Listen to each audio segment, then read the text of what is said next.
Hello everyone, welcome back to my channel. I hope you all are well and I hope you all are learning well. आज के इस video में हम बात करेंगे Sigmund Freud की साइकोसेक्सुअल थ्योरी के बारे में या उनके मनोलैंगिक विकास के सिद्धांत के बारे में।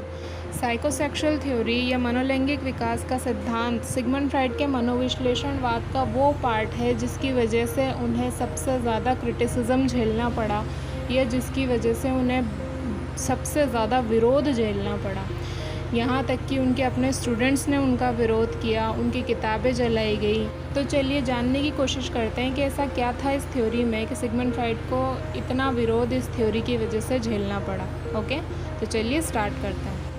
सिगमंड फ्राइड का कहना था कि हमारे जीवन के शुरुआती दौर में हम 5 ऐसी क्रिटिकल स्टेजेस से गुज़रते हैं जिनका प्रभाव हमारे आने वाली ज़िंदगी पर पड़ता है, हमारे आगे के व्यवहार पर पड़ता है कि हमारी पर्सनालिटी कैसी बनेगी बड़े होकर और कैसे हम डेवलप होंगे। सिगमंड फ्राइड ने इस थ्योरी में कुल 5 स्टेजेस या 5 अवस्थाएं बताई हैं जो इस तरह हैं।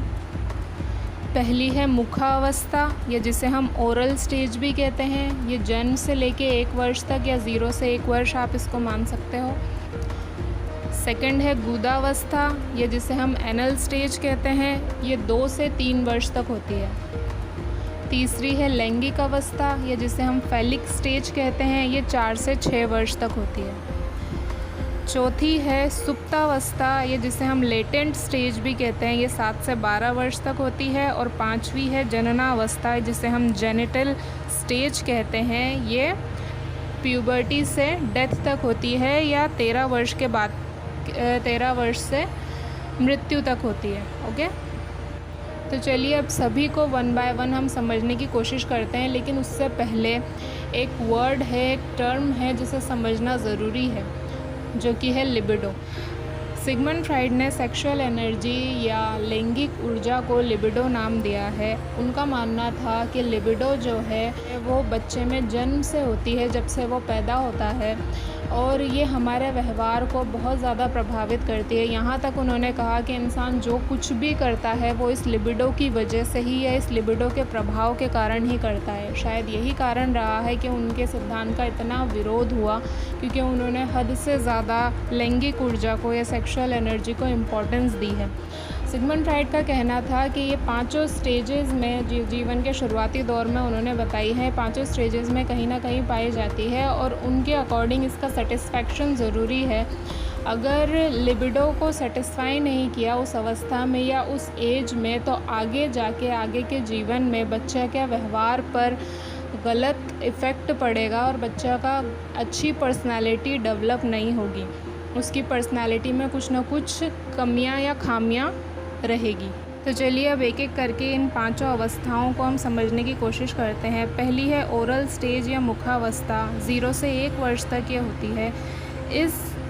इस अवस्था में जो लिबिडो होता है, सिगमंड फ्राइड कहते हैं कि वो बच्चे के मुख में होता है। जैसे कि हम जानते हैं कि जो छोटा बच्चा होता है वो हर चीज़ अपने मुंह में लेता है, तो वो कहते थे कि जो लिबिडो है वो बच्चे के मुंह में रहता है। हम जानते हैं कि इस एज में बच्चा बॉटल से दूध पीता है या फिर उसकी अंगूठा चूसने की आदत होती है।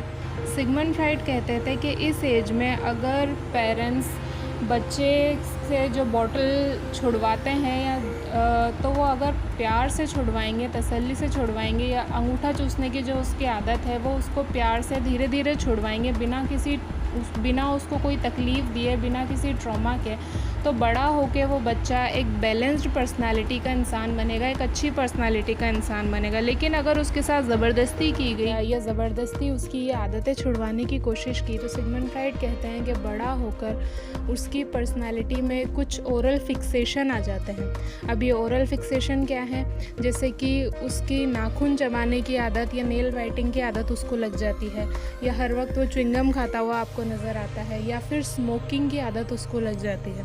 तो कुछ ऐसे ओरल फिक्सेशन है जो बच्चे में बड़े होकर नज़र आते हैं बच्चे की पर्सनालिटी में। ओके, दूसरी अवस्था है एनल स्टेज या गुदा अवस्था, जो 2 से 3 वर्ष के लगभग होती है।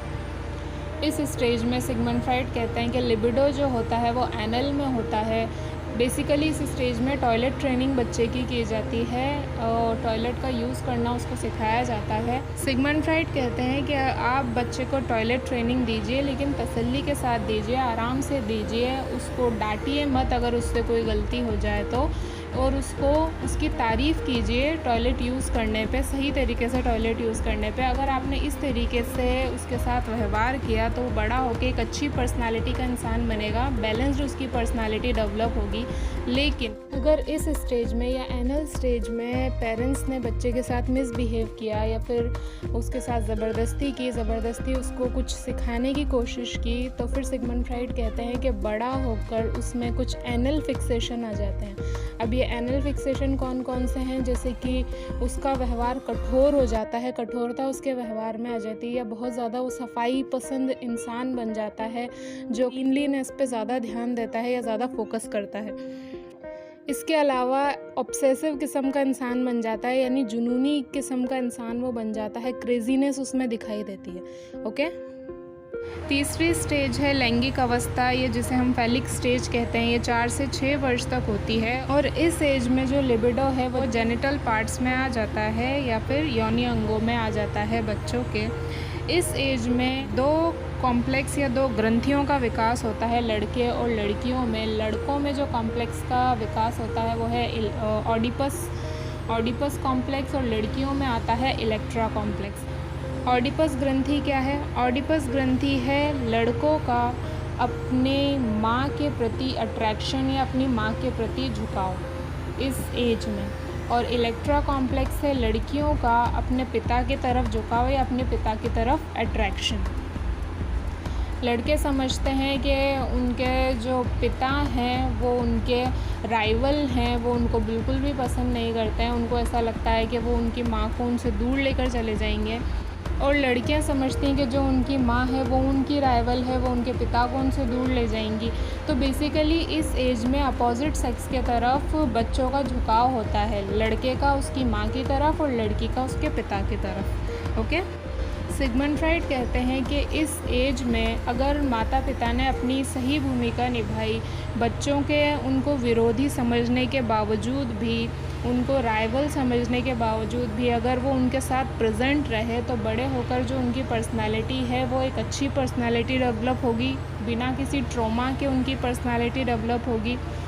और अगर इस स्टेज में या फैलिक स्टेज में अगर पेरेंट्स ने बच्चे के साथ मिसबिहेव किया तो उसमें कुछ फैलिक फिक्सेशन आ जाते हैं। अब ये फैलिक फिक्सेशन क्या है? फॉर एग्जांपल जैसे कि हमने अभी ऑडिपस के बारे में पढ़ा कि ऑडिपस में जो लड़का होता है वो अपनी माँ के ज़्यादा करीब होता है, अपनी माँ की तरह ज़्यादा उसका झुकाव होता है और अपने पिता को वो अपना विरोधी या दुश्मन समझता है। अगर इस एज में उसके पिता ने उसे अपना विरोधी या दुश्मन उसको समझने दिया तो वो सारी उम्र के लिए अपने पिता से दूर हो जाएगा और उसमें मदर फिक्सेशन आ जाएगा, यानी अपनी माँ की तरफ फिक्सेशन आ जाएगा। इसके अलावा बड़ा होकर उसकी पर्सनालिटी में एक कंपटीशन की भावना आ जाएगी या फिर उसमें एक अहंकार की भावना आपको नज़र आएगी। उसकी पर्सनालिटी में या उसके व्यक्तित्व में आपको घमंड नज़र आएगा, खुद पर बहुत अहंकार नज़र आएगा। तो कुछ इस तरीके की पर्सनालिटी उसकी डेवलप होगी according to Sigmund Freud. Okay, अगली स्टेज है लेटेंट स्टेज, जिसे हम सुप्तावस्था कहते हैं। ये 7 से 12 वर्ष की अवस्था है।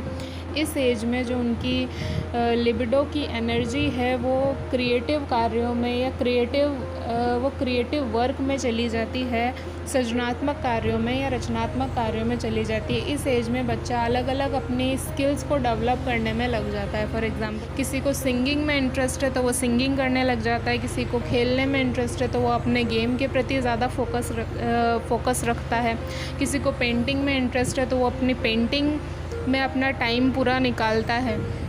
तो ये जो स्टेज है इसमें कोई फिक्सेशन नहीं होता बड़ा होके, यानी कि इसमें कोई ट्रॉमा की कहीं से गुंजाइश है ही नहीं, क्योंकि इसमें जो है बच्चा अलग अलग अपनी स्किल्स डेवलप करता है और ये स्किल्स बड़े होकर उसके काम ही आती है। इस स्टेज में कोई ट्रॉमा नहीं है या कोई फिक्सेशन नहीं है।